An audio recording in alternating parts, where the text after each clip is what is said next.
re-examining a city policy responsible for protecting tens of thousands of students every day. Unemployed Milwaukeeans find work on a high-profile construction project downtown. And what prompted a mortgage servicer to give the city $30 million to fight foreclosure?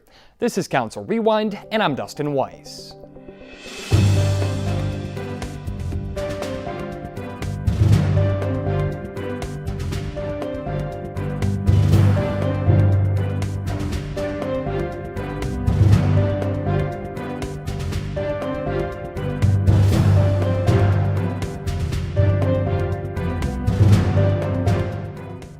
Ever since Milwaukee Public Schools established busing policies in the 1970s, the procedure's been the same.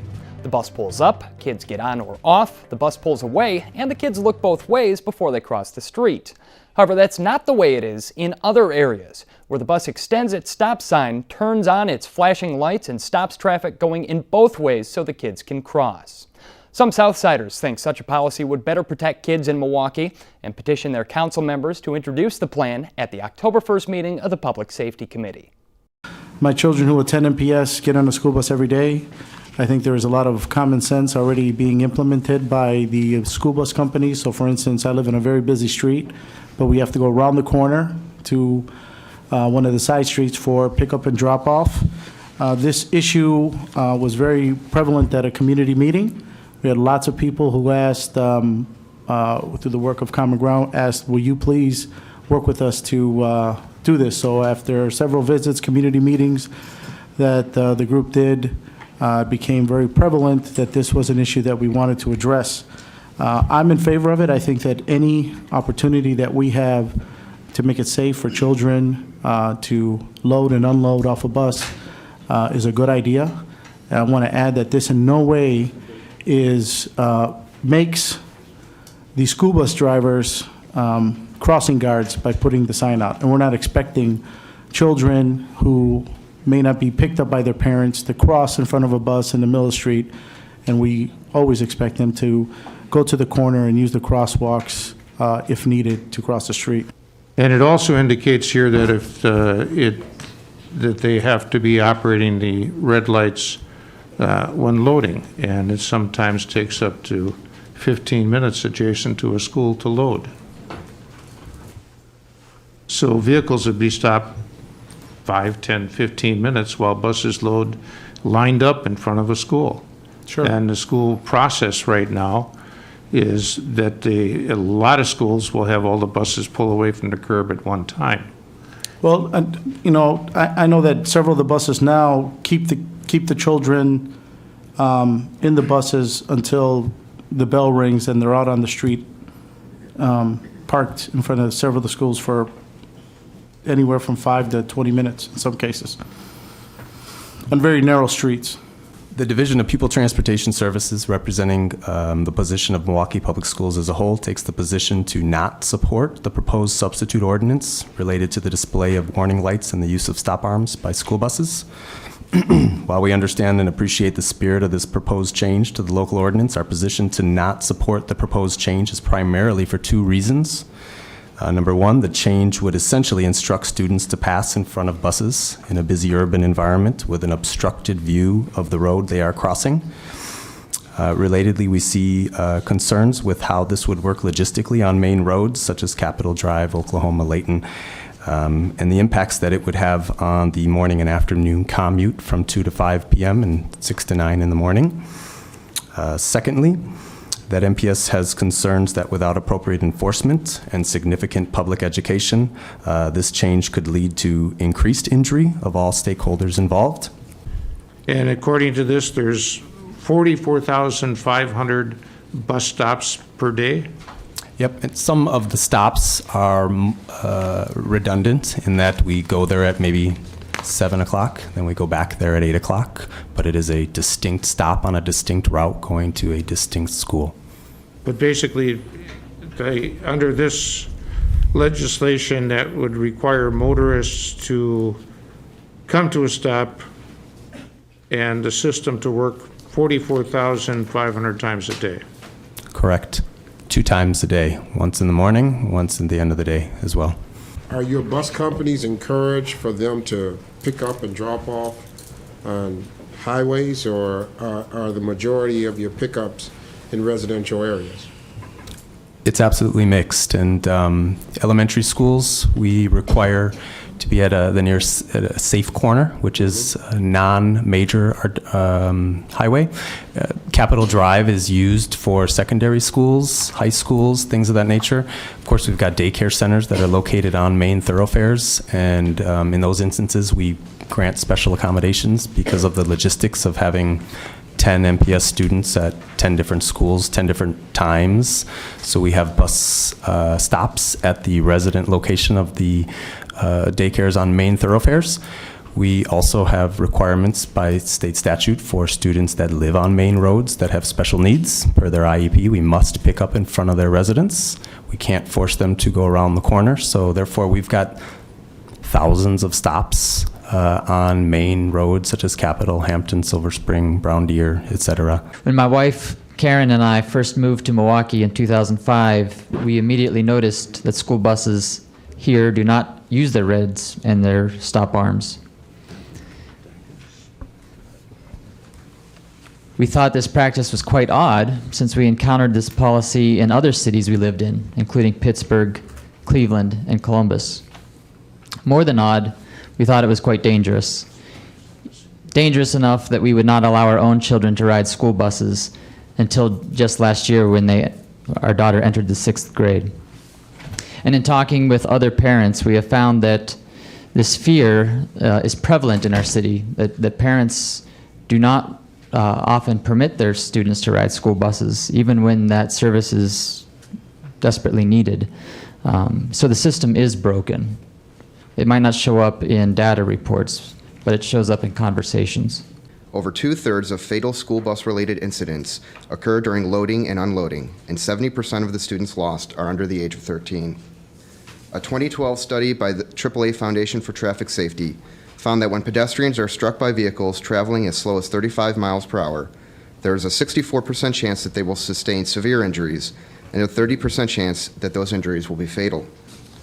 AAA agrees that instructing students to utilize sidewalks and crosswalks where available and not to cross the street diagonally or behind the bus is still the first and best line of defense against them being struck by a vehicle in an urban environment. But the reality is that students, particularly in the earliest grades, cannot always be relied upon to do as they are told, and they should not be solely responsible for their own safety.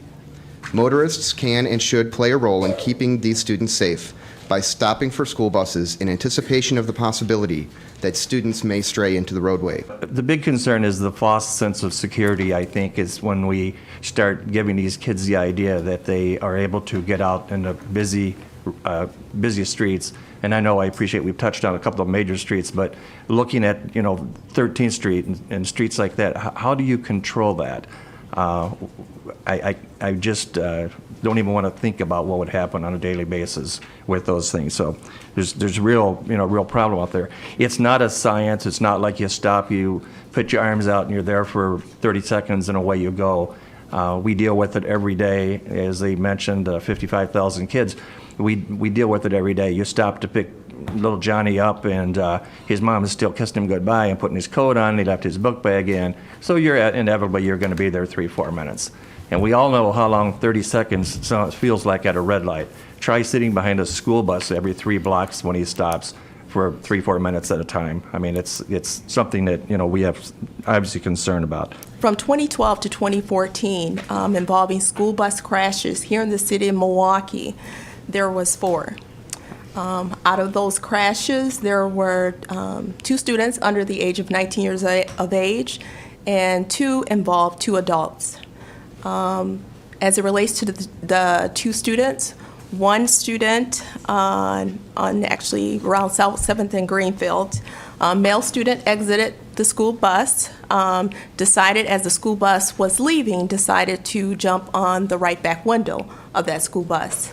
However, he did let go of the window and he fell to the ground. So that was one situation. The other student was not getting onto a bus. This student was actually 7 years of age, around 3:51 p.m., and this was in May 21 of 2014. This student was actually walking against the traffic light, and then a school bus hit this person. I simply want to say this. I think some valid points have been raised by yourself, certainly, and concerns about perhaps how the ordinance is written, excluding some things. Perhaps it should include some other aspects. The fact that the bus companies were not involved, their input and so on. I think it's reasonable, and I would hope Alderman Davis certainly would agree with me that it makes sense to hold this, maybe get everyone back to the table, or if they weren't at the table to begin with, get them to the table and come up with something reasonable that makes sense, as we are all here because we care deeply about the safety of all of our citizens and certainly our children. How we arrive at that is the question. The proposal was held on a unanimous vote. A company that's called Milwaukee home since before the Civil War, Northwestern Mutual, has doubled down on its commitment to the city.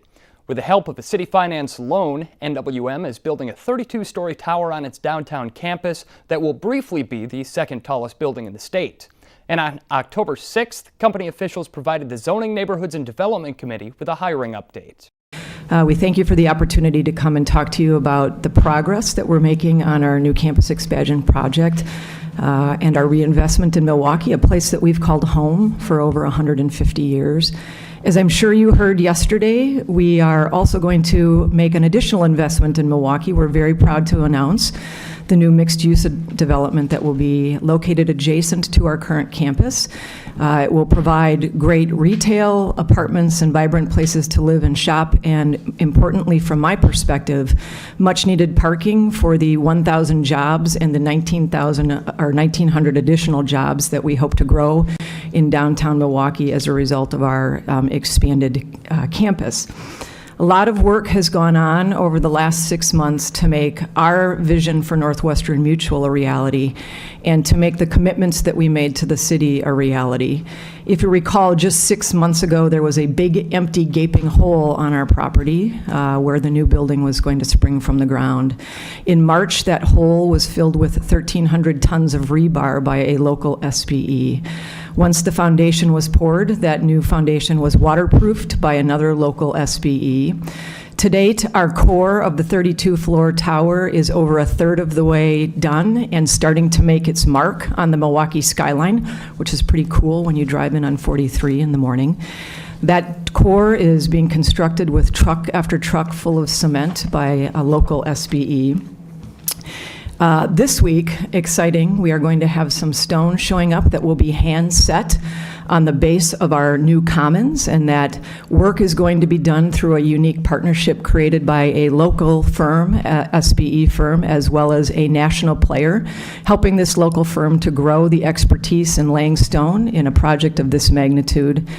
And soon the curtain wall that's being fabricated just north of here up in the Century City redevelopment that is being fabricated by a unique challenge to our national supplier of curtain wall to come and fabricate the curtain wall locally here in Milwaukee is going to start showing up on our tower. That fabrication here in Milwaukee has resulted in a local SPE entering into a unique partnership, learning to grow its skills in the installation of glass and metal, as well as providing work for a couple of dozen local residents up in that neck of the woods, giving them valuable skills. So we are very excited at the things that we have done and accomplished to date.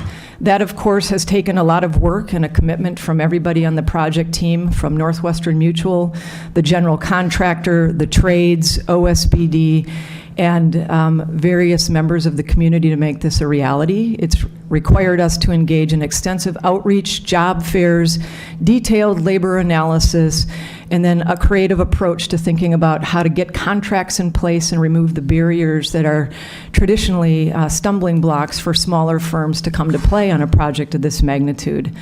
Because of that work and that commitment, we are proud to announce that to date, we have committed over $98 million of contracts to SBEs, which is almost 30% of the qualifying costs through this phase of construction. We are also proud to say that to date, over 46% of the hours performed on site have been performed by Milwaukee residents, almost 213 of them spread throughout the various parts of Milwaukee.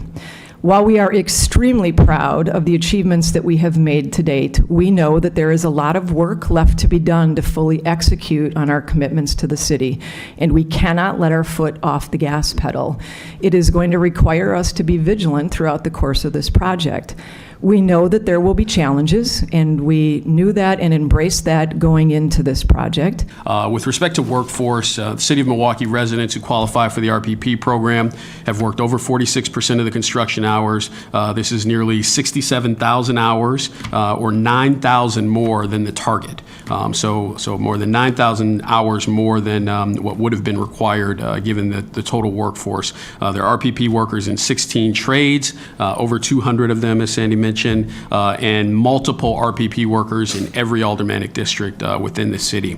And additionally, over 35 apprentices in 10 trades, providing invaluable experience in growing the pool of future workers, particularly RPP workers that will be required on future city projects as well. So it's been a collaborative, creative, and consistent effort to achieve these numbers, and our entire team really looks forward to continuing to provide these opportunities for businesses and workers, everyone in the community really, while building this fantastic structure and space and sharing those results with the council. Thank you. I think that I speak for the council in saying that we are certainly very appreciative of Northwestern Mutual's commitment to not only this community and its continued growth here, not only with its signature building here that we're seeing as a headquarters, but also with the news yesterday. But furthermore, that commitment reaches to providing opportunities for our very citizens. And I think it underscores the council and its efforts in saying that we can and should shoot for a higher bar and that we can achieve those numbers. And we understand that in the pipeline moving forward that there will be some challenges in some areas of construction. Nevertheless, we shouldn't shoot for a lower bar. We shouldn't establish a lower bar. We should shoot for higher targets, that those very mandates of providing and sharing those opportunities and the experiences and the potential for earnings with our citizens are something that should come forward with these projects. How is this high level of compliance possible? I mean, all we hear about is no capacity, no workers, not enough unemployed, not enough skilled trades. I see you even were able to find people in the electrical trades and the plumbing trades and the so-called, technical trades. How was this possible? Well, I mean, I would say, from our standpoint, given, our experience, that it always starts at the top. It always starts with a committed owner, and Northwestern Mutual, from the moment we've been involved, has been extremely committed to achievement and achieving the numbers in a legitimate and sustainable fashion. And so they've brought on team members from Hines, C.G. Schmidt, Gilbane, and ourselves that share those commitments. And so I think when everybody is interested in that, along with all the other parties that we've been working with, the trades, the council, Rackham, the mayor's office, when you have that level of commitment, it becomes easier. It's not without challenges, but that is where it starts. When you mentioned the iron workers, that brought up an interesting point that we have a shortage. Big Step can't crank them out quick enough. So, for instance, I'd like to know what is the shortage and how many folks are in the pipeline that are getting ready. Is there enough in the pipeline? Is there not enough? I think the short answer is we could sit down and talk with you about what the detailed analysis shows, and I don't have that available to me right now. The trades have been very good at helping us go line item by line item on the trades that we need to have on this job and when we need to have them, and looking at what's available out there. I can tell you right now it is very tight for iron workers, but I can't give you specific numbers. Just a thank you to Northwestern Mutual for setting this precedent, because it has been very important at a key time in the city of Milwaukee that you provided the leadership that you are providing, because it gives us a template to use in other projects When people in the past have claimed what they couldn't do, you're showing that you can do it. I do understand totally that there's a premium involved, and I appreciate that. The other thing is with the new development that's coming online, I know I got a meeting with you guys later on today, and some of the requirements that would be involved under the circumstances of the tower that you're doing now, those circumstances won't be in place. But I'm feeling pretty confident that the conversations that we'll have regarding residency and emerging business participation should be quite fruitful, just based on the conversations that we've had in the past. So I'm looking forward to that. Thank you. The report was placed on file.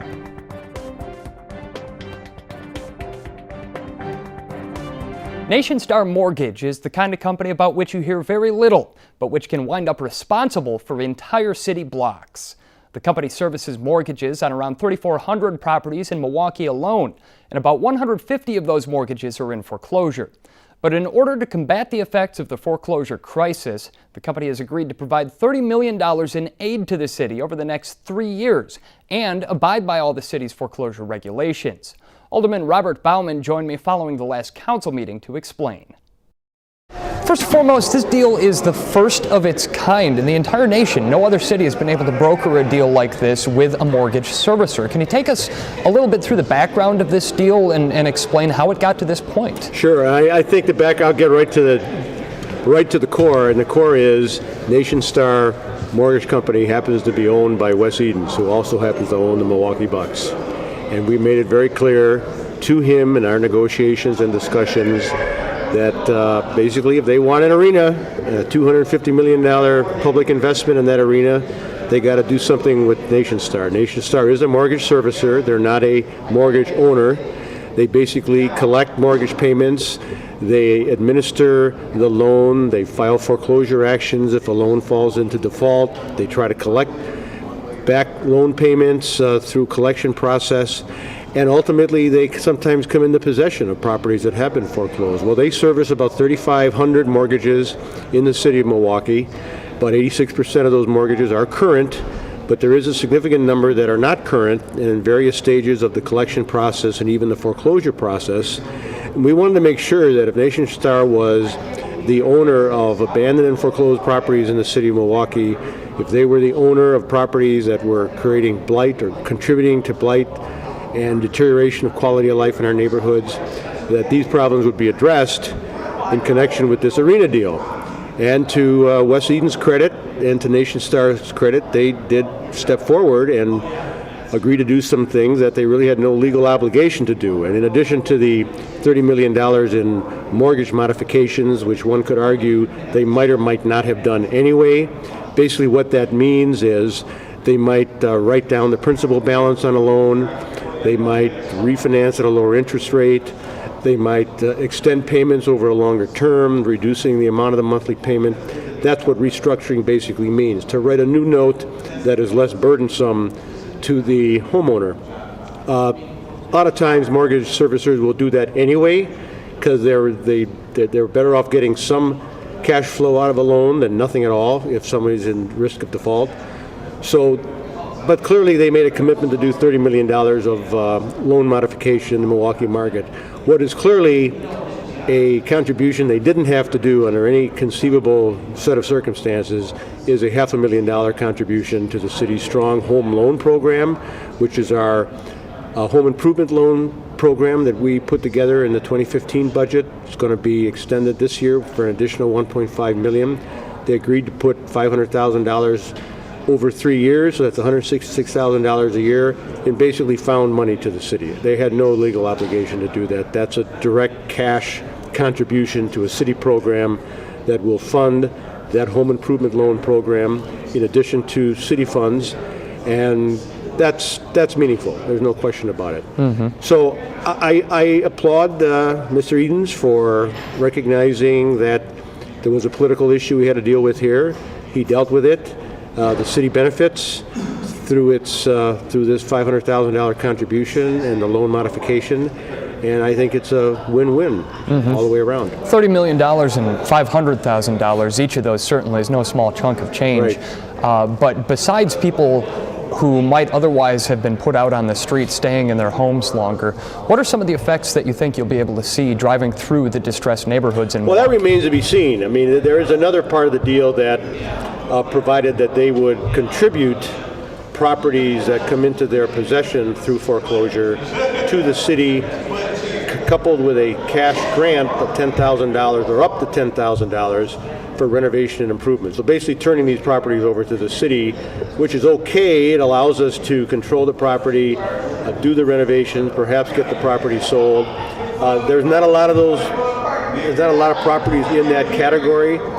Contrary to initial impression, they actually possess relatively few properties in the city, even though they're servicing quite a few mortgages. I think the number is under 50 citywide, and that's not a lot compared to the city's portfolio of properties that it owns through the foreclosure process, tax foreclosure process, of about 1,100. But it's a step in the right direction, and in terms of what the average citizen will see, hopefully we'll see a few properties in a little better shape than they otherwise would be, and hopefully we'll see other properties with new roofs, new porches, new paint jobs through the Strong Home Loan Program that otherwise wouldn't happen. Is it fair to say that this deal is a win for Nationstar as well, because at the end of the day they really didn't want to take Yeah, it got a possession of those political homes? monkey off their back, you Yeah. bet. But to be perfectly frank about it, got a political monkey off their back, and you know, they dealt with it, and that's to their credit to recognize that this was a political issue, and they took care of it. Yeah. Other provisions include a requirement for Nationstar to meet with folks from the neighborhoods that are most impacted by this. How do you see that proceeding? And I how do you really see don't that know. I benefiting? suppose they'll hold a meeting at a school gymnasium or some conference center or some park field house, and there'll be extensive marketing and advertising of the event, and there'll be a bunch of people sitting at tables, and homeowner comes in with their paperwork and sits down and basically asks, you know, what can you do for me? And they'll look at the paperwork, and maybe they'll say nothing, maybe they'll say we don't service your loan. If they do service your loan and they would be eligible for a modification, the homeowner might walk out of there with at least a process begun that would lead to a lower monthly payment, which might actually enable them to stay in their house where they otherwise would have to default. So I envision that as being a positive thing. It's something we do now. I mean, the Department of City Development has already done those types of events. Other credit counseling companies, nonprofit organizations have already done those kinds of events. So that's a nice gesture, but it's not real money. The 30 million modification and the half a million is real money. That's not just somebody spending time in a meeting place or a big hall just talking to folks. $500,000 is real money that they had no legal obligation to give us. Given that this is the first deal of its kind in the country, but also given the really unusual circumstances behind it, do you expect to see this as a model that other cities can emulate? Maybe not directly. They can sure ask. Yeah, it doesn't hurt. I don't know if they don't have, if you don't have the dual dynamic of a large mortgage servicer whose owner is also trying to build an arena with public dollars, I'm not sure without those two factors in play, I'm not sure they start handing out free money to cities just because they're nice guys. I'm not so sure this model is going to be emulated in the near future. If you want to learn more about the program benefiting from Nationstar's payout, visit milwaukee.gov/strongloan. And that's a look back at some of the important issues decided upon in the most recent Common Council cycle. For the City Channel and Council Rewind, I'm Dustin Weiss.